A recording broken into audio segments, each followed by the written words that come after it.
Hey everybody, John Skiba here, and in this video we're going to talk about this hot off the presses order that was issued by a federal court in the District of Columbia today that invalidates the CDC order that protects renters from eviction. But if this is your first time here to my YouTube channel, go ahead and click subscribe. That way you'll be notified each and every week when I put out a new video that'll help you deal with serious debt problems. All right, let's talk about this recent opinion that came out of a federal court today that said the CDC order that stops evictions. There's this eviction moratorium that's been in place since last year. The CDC, the Center for Disease Control, issued this saying all evictions on residential properties have to stop. It's been extended a few times, and now it's even President Biden extended it out to June 30th of 2021. So it's going to go another couple months where landlords are not permitted to evict certain people that have been impacted by COVID. And the way that this works is if you're in a situation where you're renting and you can't afford to pay the rent, there's a declaration, if you need to see it, it's called the CDC Eviction Moratorium Declaration. You fill this out, provide it to your landlord, and if you do that, the landlord is then barred from evicting you. Essentially, you're testing that you've been impacted by COVID negatively, you can't pay the rent, and then they can't evict you. It doesn't mean, this is super important, it doesn't mean that you can't, that you're not responsible for the rent. Once the eviction is lifted, assuming that that's going to happen at the end of June, they can then evict you and they can come after you for any rent that's still due. So it's not a, live at this place for free kind of thing, but it is something where they can stop evictions. Well, this has been pretty controversial. As you could guess, a lot of landlords don't like this idea that they can have people who stay in their places and not pay rent, and the fact that they can't evict them. And I have some sympathies for the landlords in this. There are some landlords that can probably deal with this, but there's a lot that are just, they have a mortgage on the property and they can't pay their mortgage if they're not receiving the rent.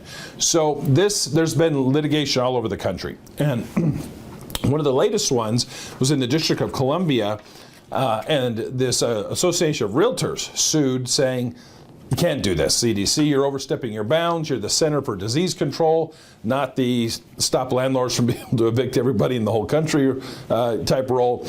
And essentially the federal court agreed with the Association of Realtors on this, saying that, yeah, the CDC has some very specific duties as far as preventing disease and preventing the spread of disease, but stopping millions of landlords from evicting people from apartments or homes who aren't able to pay their rent, that step goes outside the bounds. So we've had a few federal courts kind of weigh in on this. Some are saying that the order is valid, some are saying it's not, which goes really to the heart of it. If you find yourself in a situation where you're facing eviction, you may be asking yourself, okay, this federal court ruled this way, does that mean I'm out?